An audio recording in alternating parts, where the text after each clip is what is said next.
Hello everyone, this is Inayat Mir with my two ESXi 6.5 hosts and a domain.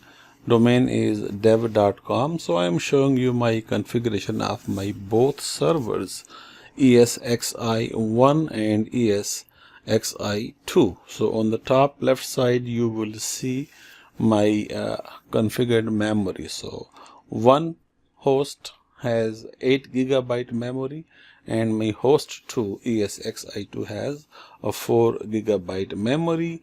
You have to log in from your root account that I set up in my installation video, which was my first video.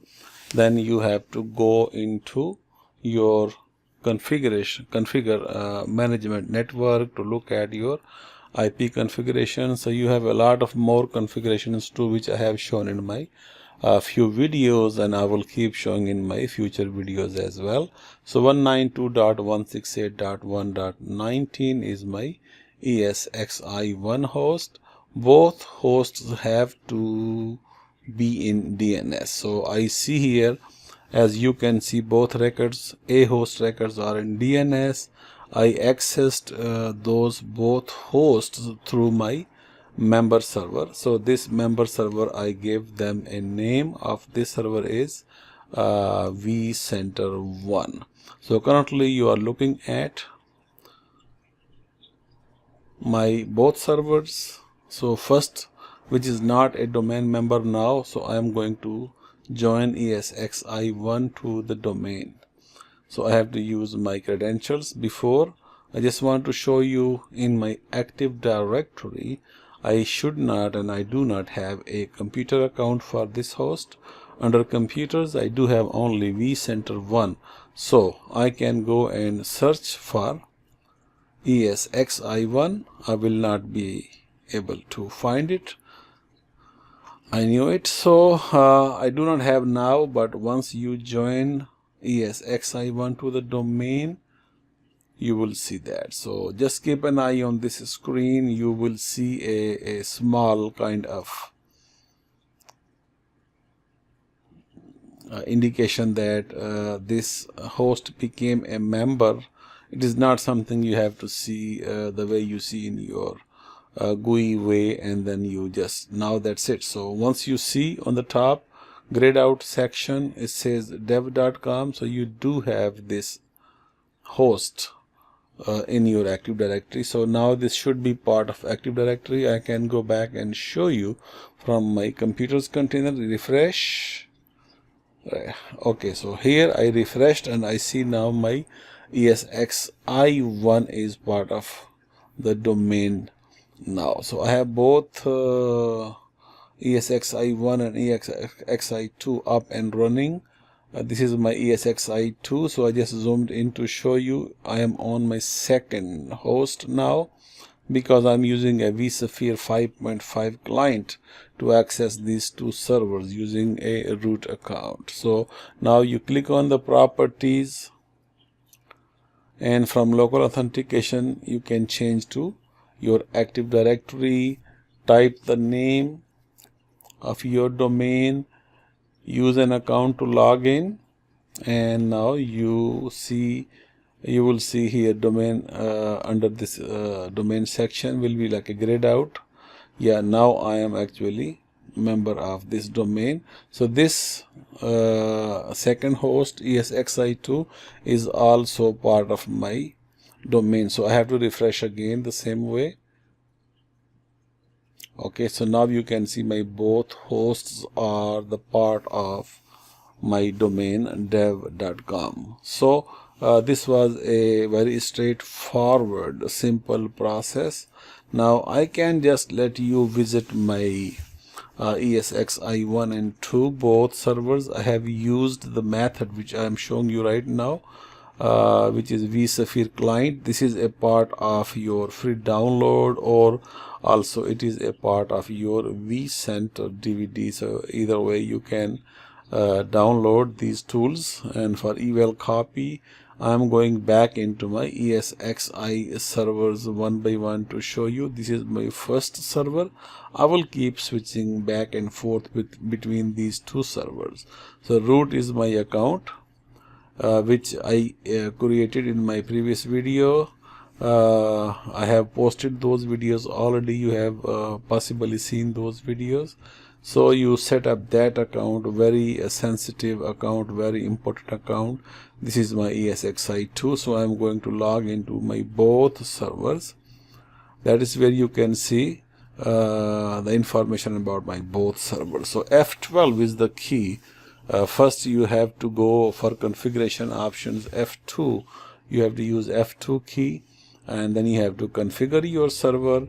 Multiple keys you can actually use. Then I used F12 key to choose my shutdown or restart option.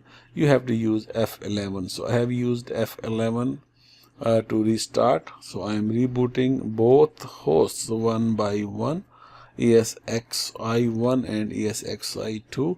Once you come back, you have to log in back with root account.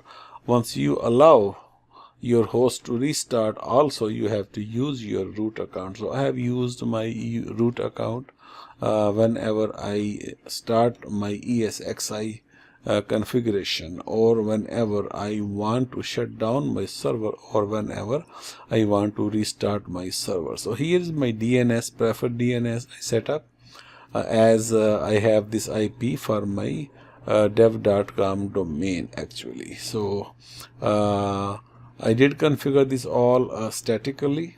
So if you go back here, you can see this is my vCenter, which is a member of dev.com. You have to install vSphere client. So you can use vSphere client, or you can add web client as well. So you can access through the URL using a port 9443. So you can use the URL like that way. Now here you can see very simple. So under authentication services, it is showing you that I am a member of my domain dev.com. This is my second host, ESXi2. You just install certificate, or you ignore the certificate. You simply can go again under configuration tab.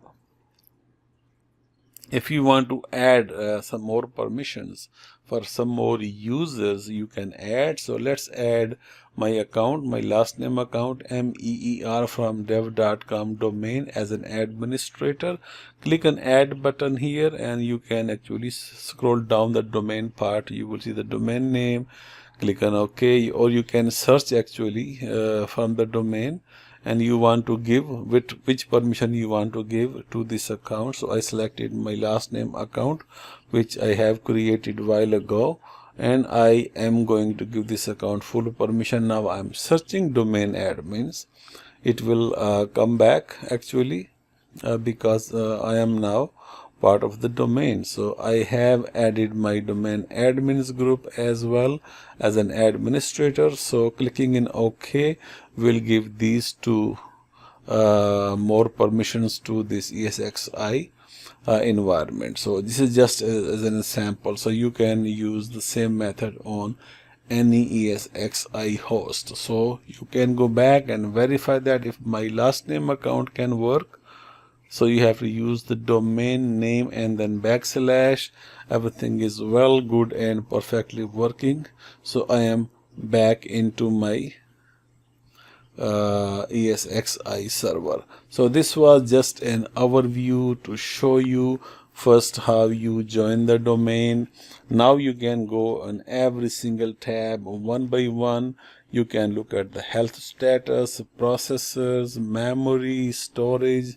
You can add a data store, you can expand a data store, like you can increase the size, you can set up your networking, you also can add your virtual switches where you can attach your network card. So in the future videos, I am going to show you all of these things. Also, I am planning to add some more network cards and some more storage as well, where I am going to add test virtual machines into my ESXi1 and ESXi2.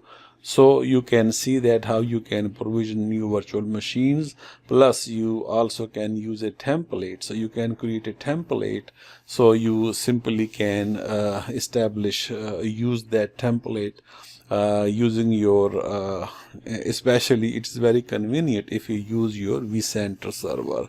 There are a lot of more actually stuff what you can think what you can do with the VMware. Very nice and very sophisticated, I would say, and convenient tool what we are using in production. So thank you for watching. So I will see you in my next video. Bye.